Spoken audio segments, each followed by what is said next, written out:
Olá, tudo bem? Sejam bem-vindos. Eu me chamo Felipe Labruna, sou doutorando e mestre em Direito pela PUC São Paulo. Sou professor universitário, escritor e também pesquisador. O lema deste canal é disseminar o conhecimento, incentivar a leitura e promover a cultura. Aqui me proponho a analisar clássicos da literatura filosófica.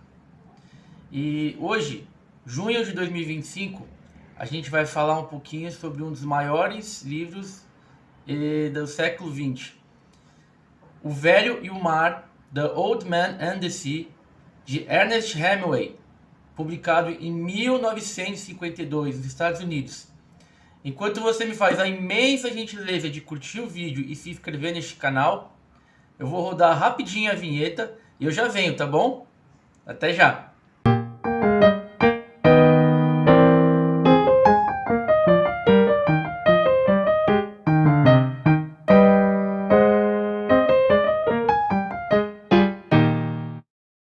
Vamos lá então, pessoal. Mais do que contar sobre o enredo do livro propriamente dito, eu quero conversar com vocês sobre o autor, sobre o momento histórico em que ele escreveu essa obra e também refletir um pouquinho sobre o que o livro pode simbolizar, né? Sem spoilers, como já é de costume aqui no canal. Podem ficar tranquilos, a ideia é só promover algumas reflexões e incentivar a leitura da obra. Então, tem reflexões aqui nessa obra sobre resiliência, persistência e sobre desistência. E tem até também uma abordagem que a gente pode levar em conta o mito grego e até a Bíblia do cristianismo. Vamos lá? Então, o Ernest Hemingway nasceu no ano de 1899 nos Estados Unidos, numa cidadezinha chamada Oak Park, no estado de Illinois. Ele foi filho de um médico e de uma artista e cresceu entre livros, natureza e atividades ao ar livre. Desde jovem, ele foi muito apaixonado por aventura. Na Primeira Guerra Mundial, ele se alistou como motorista de ambulância na Itália. Lá ele foi gravemente ferido por estilhaços e quase veio a falecer. Essa experiência o marcou profundamente, não só como homem, mas também como o escritor que veio a se tornar. Mais tarde, o Ernest Hemingway também esteve presente na Guerra Civil Espanhola e depois na Segunda Guerra Mundial. O Ernest Hemingway participou ativamente da libertação de Paris, chegando a empunhar armas e liderando patrulhas armadas. Então, o que a gente pode concluir, pessoal? Que o Hemingway, ele não escreveu somente sobre a guerra, mas ele viveu propriamente a guerra, né? Ele teve vivências pessoais com as zonas de conflito. E isso aparece sempre no estilo dele, um estilo bem direto, por vezes duro, um estilo que não tem muitos enfeites. Ao longo da vida, o nosso autor Ernest Hemingway teve 4 casamentos. Alguns tiveram escândalos e também muitos momentos de instabilidade emocional.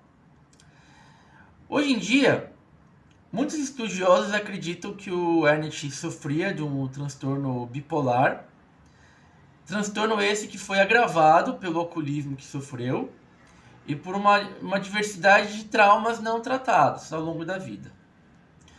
Nos anos finais da sua vida, o Hemingway lutou contra a paranoia, com a depressão e com a perda de parte da sua memória. No ano de 1961, o Ernest Hemingway tirou a própria vida com um tiro de espingarda. Então ele morreu, ele se suicidou. Mesmo com toda essa dor, o Hemingway deixou esta obra poderosa chamada O Velho e o Mar, The Old Man and the Sea. Obra esta que ganhou o prêmio Pulitzer no ano de 1953. No ano seguinte, nosso autor foi contemplado com o prêmio Nobel de Literatura. Tá? Então agora eu vou tratar um pouquinho do contexto histórico em que a nossa obra do mês foi lançada, né? O Velho e o Mar.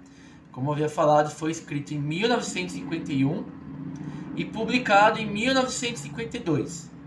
Então, aquele era um momento de pós-Segunda Guerra Mundial. Os Estados Unidos estavam no auge do poder econômico e militar, mas, ao mesmo tempo, havia uma inquietação no ar. Por quê? Porque esse foi o tempo da Guerra Fria, da corrida armamentista e do medo nuclear. O capitalismo vivia um boom, uma explosão de consumo, com o lançamento de eletrodomésticos, de muita publicidade, né? Mas o que acontece, pessoal? Tudo isso vinha acompanhado de uma pressão enorme sobre o indivíduo, sobre a pessoa, sobre o ser humano. A ideia do chamado American Dream, né, o sonho americano, estava em todo lugar. E o que era esse American Dream? O que era esse sonho americano? Era uma crença de que qualquer pessoa, com próprio esforço e mérito, podia subir e vencer na vida. Este era um sonho que se conectava com o mito fundador dos Estados Unidos, né? Aquele mito de ser o pioneiro, de ser o herói que conquista tudo por conta própria, né? Então, este sonho, né? Esse American Dream, esse sonho americano, se ligava também à figura do self-made man, né? O homem feito por conta própria, que é o indivíduo que sobe na vida do nada, sozinho, na base da força de vontade, na base do desejo e do próprio empenho. Só que, pessoal, esse modelo já dava sinais de crise, né? Porque muita gente se esforçava ao máximo e ainda assim fracassava. A economia americana, então, progredia a passos largos, mas a desigualdade social também se expandia. Era uma época de aparente prosperidade nos Estados Unidos, mas havia uma sensação de esgotamento interno. Todo esse contexto norte-americano também é muito bem retratado nas obras, né, do Charles Bukowski, um contemporâneo do Ernest Hemingway. Né? O sucesso pessoal do indivíduo acabava virando uma obrigação. E o fracasso que o indivíduo viesse a sofrer era visto como culpa individual, como sua própria culpa. Neste cenário, o livro O Velho Mar surge quase como uma fábula amarga. É um lembrete de que o esforço pessoal por si só não garante nada, e de que a luta solitária pode ser tanto heróica quanto profundamente triste. Então, sem a pretensão, como havia falado, de dar spoilers sobre o enredo do livro, eu gostaria de dizer algumas coisas. O nosso livro do mês acompanha um personagem chamado Santiago, um velho pescador cubano que está há muitos dias sem conseguir pescar nada, mais precisamente 84 dias. Ele acaba decidindo se lançar ao mar, mais uma vez, desta vez sozinho e sem seu antigo ajudante, que era um garoto. E o que vem depois é uma espécie de duelo, um duelo silencioso, tenso, exaustivo, entre o homem e a natureza. Só que, pessoal, essa não é só uma história de aventura, é uma meditação sobre esforço, sobre persistência e também sobre limites. Tem uma frase no livro que resume tudo. A frase é a seguinte: um homem pode ser destruído, mas nunca ser derrotado.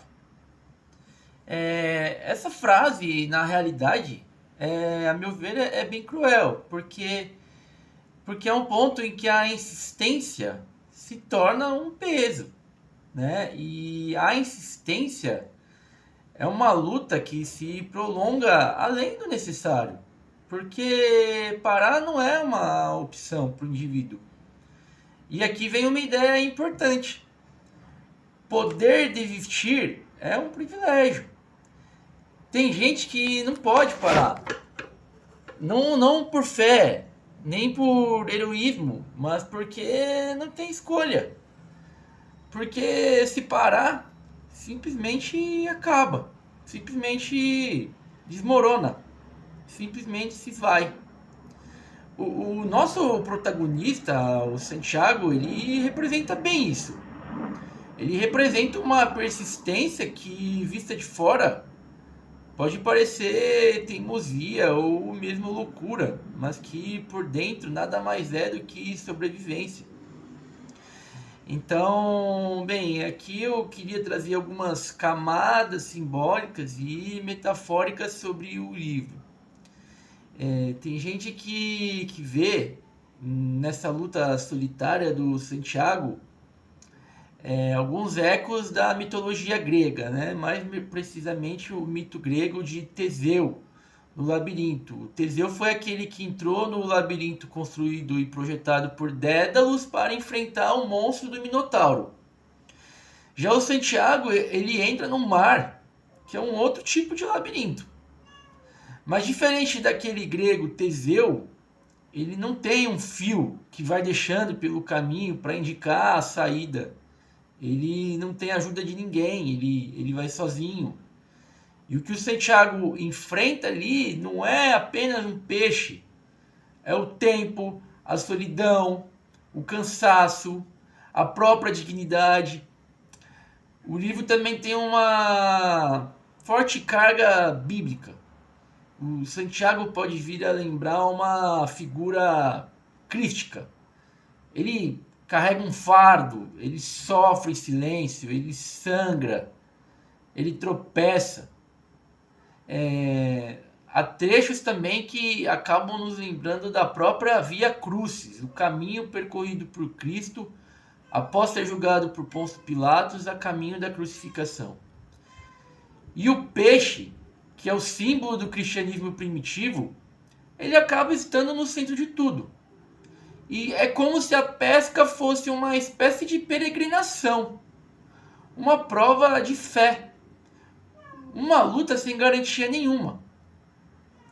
Então, pessoal, O Velho e o Mar é um livro gigante que provoca muito quem está lendo.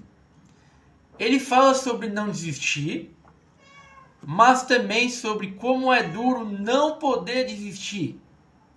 É um livro sobre resistência e sobre dignidade, mas também um livro sobre perda, sobre limitação e sobre a solidão de quem carrega o próprio mundo nas próprias costas.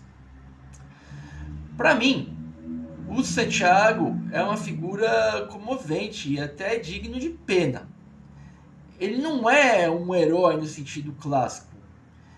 Ele é alguém que tenta, mesmo quando não há mais nada para tentar, né?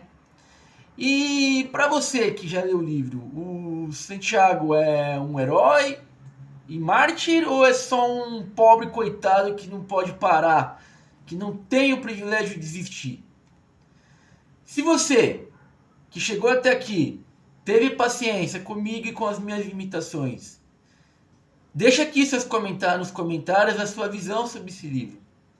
E se gostou desse conteúdo, curte o vídeo, se inscreve no canal e ativa o sininho para acompanhar minhas próximas gravações. A gente se vê em breve. Um abraço e boa leitura!